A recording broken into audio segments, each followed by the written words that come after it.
Girls ready to get back in the protective style game, okay? I'm back out fresh on the scene. Franchise best on the team. Blue faces busting out the scene. New life is something like a dream. Back out fresh on the scene. Franchise best on the team. Blue faces busting out the scene. New life is something like a dream.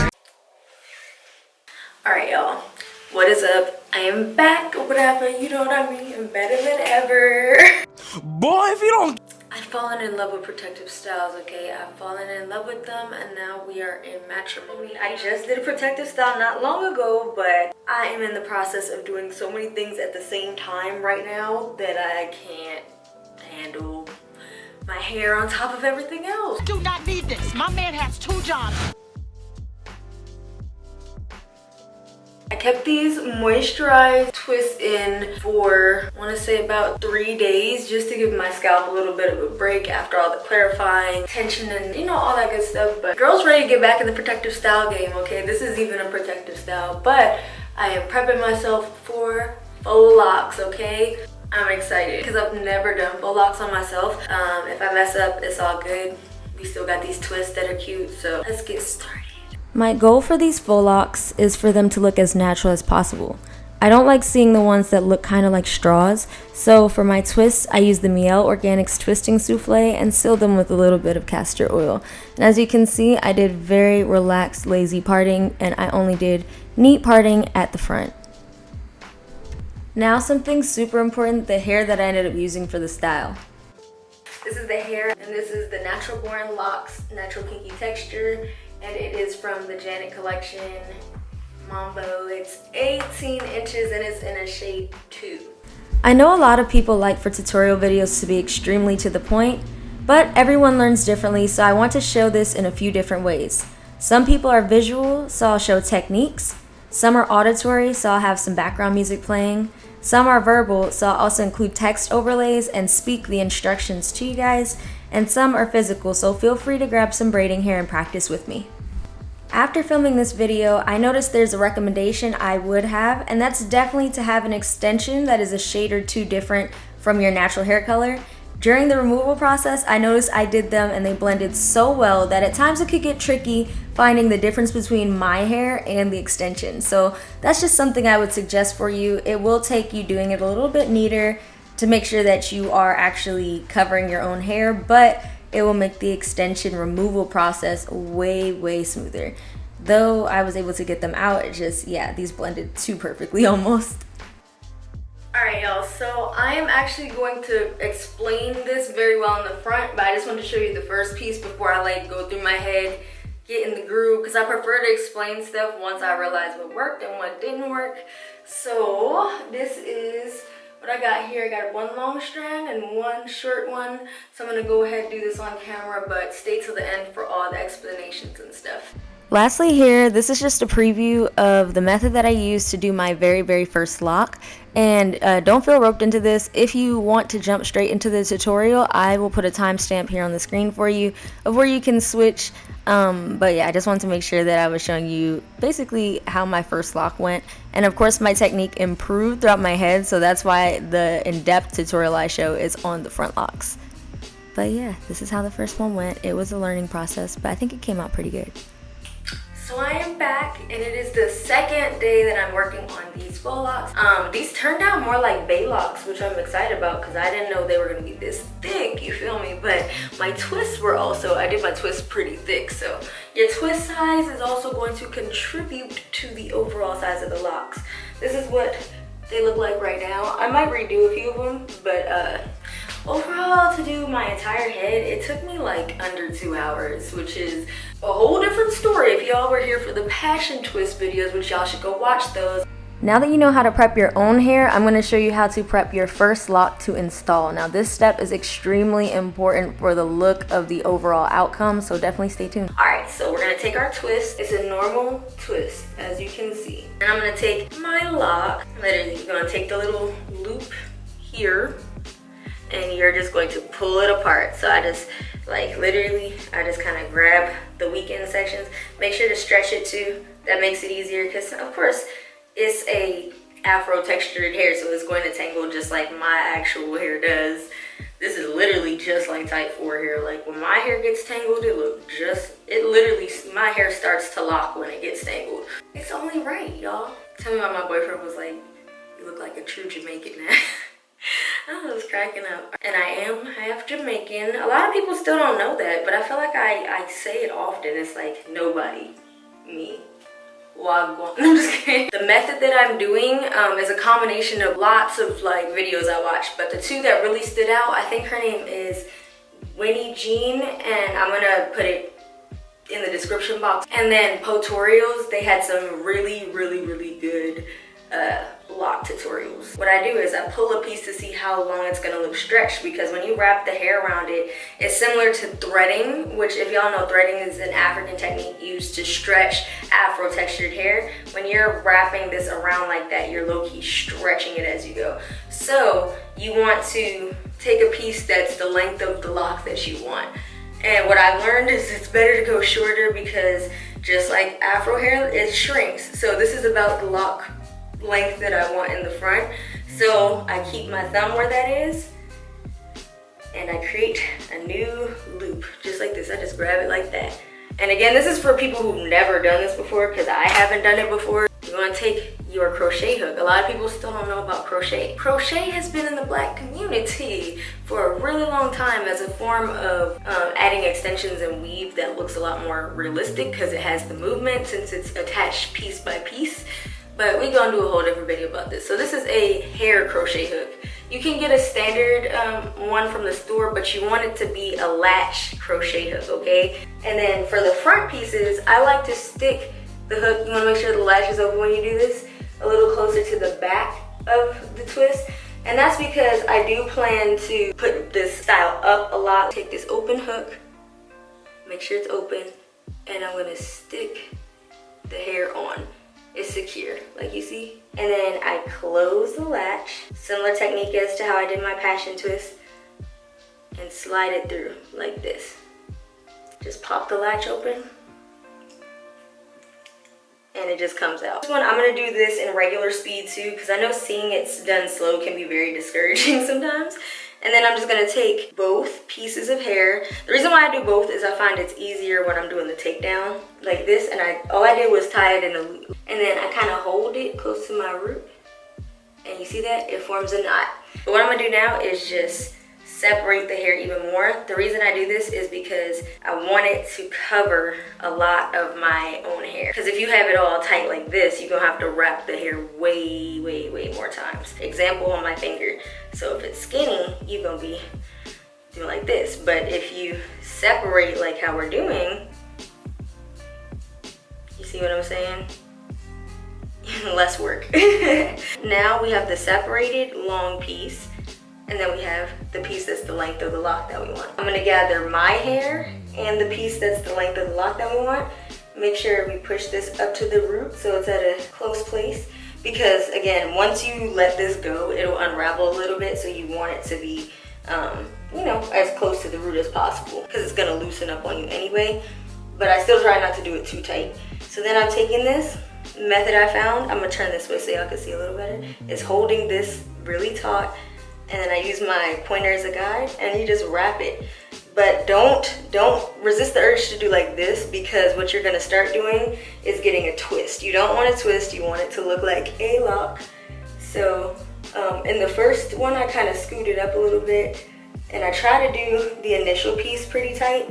Not tight to the root, just tight to my own hair. And then see, I'm just wrapping like this. Just using this finger to push it around, like ring around the rosy. And what you want to do, the reason why I have this piece longer is because since you're wrapping it, it runs out a lot quicker than you would think. So like if you were using a piece the exact same length as this, you're gonna run out like up here. And I find it's just better to be able to wrap your whole strand without having to like readjust and grab more hair and all this other stuff. Because I had to do that a couple times and it was not a wave. So we're gonna just keep wrapping like this. Again, hold this bottom piece in place so you don't end up twisting the hair, because a twist is gonna really come undone and really start to look a little wild. So then we wrapping, and I can feel it tightening at the top, but that's just gonna loosen, as I said, once like here. And now we're getting to the bottom. Something else I found that helps, I just started doing this in the front, okay? So all the back ones don't have this quality, but to make these look more real, I noticed real locks in general is a lot of shed hair clumped together over time with the twisting motion. So you're like twisting new growth into itself, and then the shed hair as well. So sometimes the ends of locks aren't these perfect, like cheese doodles. They're not perfect like that, they're more like this. So what I started doing to achieve this is I actually take the piece that's left at the bottom and I don't wrap it all the way to the very end. And I found that this is easier, but it also looks better. So I cover my hair right here completely. This is my hair right here. Cover that. And once my hair is covered, I start wrapping back up. So at this point is where I'm gonna pull a little bit tighter because I want that to be secure, and I wrap upward. Now this is the part I want y'all to pay attention because it gets confusing in some other videos, but this is the method. All right, so we take this end piece that we were wrapping when it's a good enough length to be tied. You'll understand in a second. So we take this piece, I split it in two like this, right? I wrap one going this way. So we went that way, and then I wrap another going this way. And why did I do that? Because I need these two to be able to tie in a knot. Because rather than burning the ends or using glue or anything else that's gonna take up your time and be real messy, I just tie this in a knot, boom, like this. And that helps a lot. And then we're gonna do that one more time. We're gonna wrap in opposite directions. And basically all I do is I keep tying it in a knot until I don't have enough hair left to do so, to tie it in a knot. So keep tying, and when you do that, make sure you kind of pull on it, tug on it to stretch the hair. So, because you want to be able to do this a few times just to get it really secure. So I find the magic number I've been using is about 3 knots. And again, these are really easy to undo because all I do, like I said, is at the end of all this, I go in the middle and kind of like fish out my own piece of hair and just slide it out, and then literally just cut the knotted piece off. So this won't work if you want to reuse these, but I don't plan on it. So now that it's not enough to wrap it anymore around, I'm just gonna knot it one more good time and then tie it real tight like that. And then for the excess that you have, I just wrap it and pull it around the piece. And same for this one, just wrap it around. And then just like I would with the actual lock, I rub it between my hands like this until you feel some heat, because the heat is actually gonna seal it in place like so.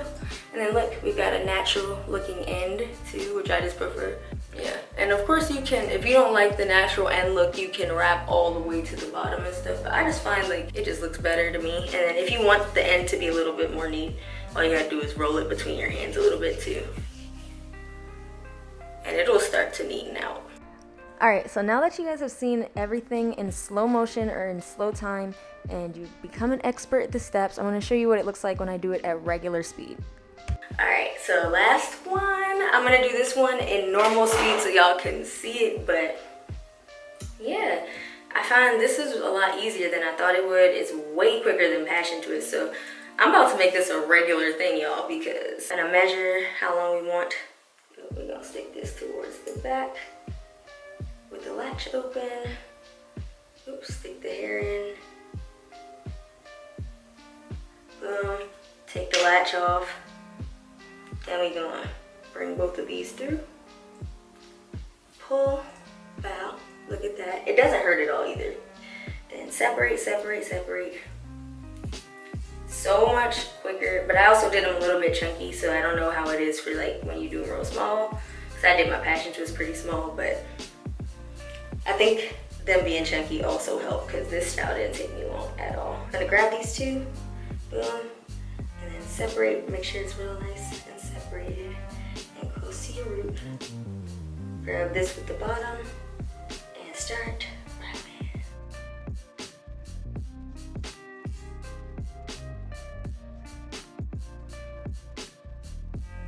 And I like to just separate a little bit as I go, because even if you have some of your real hair exposed. When you do this, there's still a little bit of frizz overlapping it, which is good because it makes it look more real. This is real speed. I've seen some girls who do other people's that like do them wraps so quickly. I said I feel like I do when I'm not filming, because of course I'm just kind of zoned out. I might listen to music or watch a video on YouTube and just kind of be going. See, I'm already going faster now that I think about it like that. But we're almost at the ends. Cool. And then,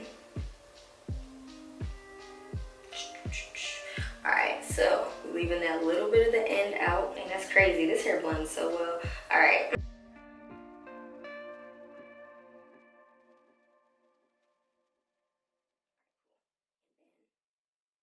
Split this in half. I be zoned out, y'all. I'm trying to remember to still say what I'm doing. Wrap these in opposite directions. Oh, and I kind of forgot to explain the wrapping in opposite directions. When they're both going the same way, trying to tie them around is gonna be a hot mess because they're gonna both kind of like try to unravel in the same direction, if that makes any sense. So just like when you tie your shoes, you want them coming from opposite sides. And then we're gonna roll between the hands. Okay. We still have a little piece out here. So all we do is just wrap it around and roll. And that's what this one looks like. And here's my roots. I didn't do them too tight on my roots because I want to have a lot of wiggle room. So I didn't, in order to not have it tight on your roots, don't make your twist too tight. All right, y'all, so here we're gonna take them down. All right, y'all, so here is the final result. As I said, I'm gonna go through and even out the length a little bit. Even though it looks good, I want all the pieces to kind of sit at the bottom, you know what I mean, at the length I want. Because right now I still have some really short pieces, but it's all good. I cannot wait to basically style this and put it on the gram and everything. But let me know what y'all think. Do y'all like this? Do you think this style fits me? Comment below what other tutorials you want to see. What I'm also probably going to do is add a little bit of curly extensions to the roots. I learned that trick from my girl Alyssa forever. So if you see them and they look a little bit different or something, or more natural, it's because I'm going to probably do that so that I look like I have some straight pieces, which will happen organically, but again, these ain't real. I wish they were, but they're not. I just can't commit to a hairstyle at all. The biggest commitment I made was an undercut, and yeah, look where we at. Anyway, I'm about to put this up because I'm about to go eat. Of course, that doesn't count the time it took to do the twist out, but the twist out, if you count that, then 3 hours exactly. All right, y'all, love y'all, peace out, gang gang, and I will see you in my next video. Bye.